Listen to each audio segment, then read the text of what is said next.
Unaambiwa Engineer Hersi hana muda wa kupoteza, tayari ameshaweza kutangaza wachezaji ambao wataachwa na klabu ya Yanga, wachezaji ambao watabebeshwa virago na kuondoshwa kwenye klabu ya Yanga. Hii ni mara baada ya wachezaji hao kuweza kuonesha vitendo vibovu, utovu wa nidhamu pamoja na performance zao kuweza kushuka kwenye msimu huu wa ligi kuu ya NBC Premier League. Kuna majina ambayo yameweza kuwashtua watu wengi, lakini kwa kuwa Yanga wanahitaji kuweza kuleta heshima kwenye klabu yao, wameweza kuwaondosha ndani ya klabu ya Yanga.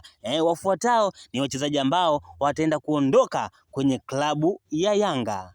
Nambari moja ni Mohamed Hussein Zimbo Junior.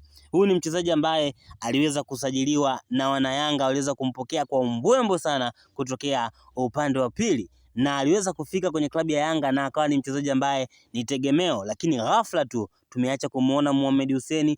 Ghafla tu Mohamed Hussein ameacha kucheza kwenye kikosi cha kwanza, na inavyosemekana ni majeruhi, lakini kiuhalisia sisi wote tunamfahamu Mohamed Hussein Zimbo Junior ni mchezaji ambaye huwa hana kawaida ya kupata majeraha. Kwa taarifa ambazo sisi tumeweza kuzipata ni kwamba Mohamed Hussein alikuwa akidai stahiki zake. Mohamed Hussein alikuwa hajalipwa ile ada ya usajili. Kwa kuwa Yanga wanachukia sana kuweza kudaiwa, basi wakaamua kumfinyia kwa ndani, wakaamua kumweka benchi kidogo, na mwisho ni mwa msimu wana harakati, wana mipango za kumuondoa Mohamed Hussein Zimbo Junior.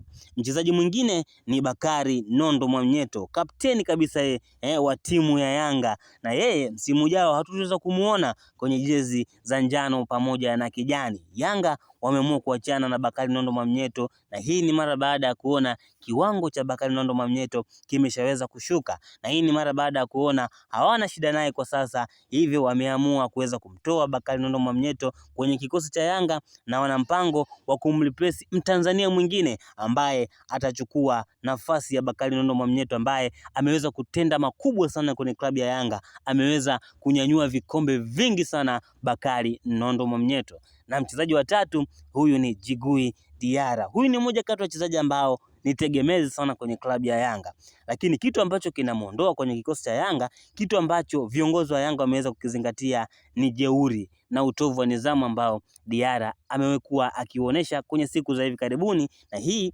imekuwa ni kama kawaida yake. Djigui Diarra anaona kama klabu ipo juu yake. Tuliweza kushuhudia Djigui Diarra aliweza kuwapiga dole mashabiki wa klabu ya Yanga, lakini hakuishia hapo, aliweza kuzila mechi ya Dodoma, mechi ambayo iliweza kuisha kwa klabu ya Yanga kuweza kupoteza kwa magoli 3-2. Kwa hiyo uongozi wa Yanga chini ya Engineer Saidi wameamua kumuondosha Djigui Diarra kwenye kikosi cha Yanga. Mchezaji mwingine ni huyu kijana kabisa, na yeye aliweza kutokea katika klabu ya Simba, Israeli Patrick Mwenda. Unaambiwa Yanga wana mpango wa kumuondosha Israeli Patrick Mwenda kwa sababu wameona kiwango cha Israeli Patrick Mwenda kimeweza kushuka sana kwenye siku za hivi karibuni. Wanaamini kwamba wanaweza kupata mtu mwingine ambaye atakuja kumreplace Israeli Patrick Mwenda, ambaye kiwango chake kimekuwa kina ups and down nyingi. Leo anacheza vizuri, kesho anacheza vibaya. Na kikubwa zaidi, Israeli Patrick Mwenda aliweza kuchoma kwenye mechi ya dabi. Tuliweza kuona alipelekewa pressure na Clatous Chota Chama na akaweza kuchoma, na timu ya Yanga iliweza kuconcede goli. Huyo ni Israel Patrick Mwenda.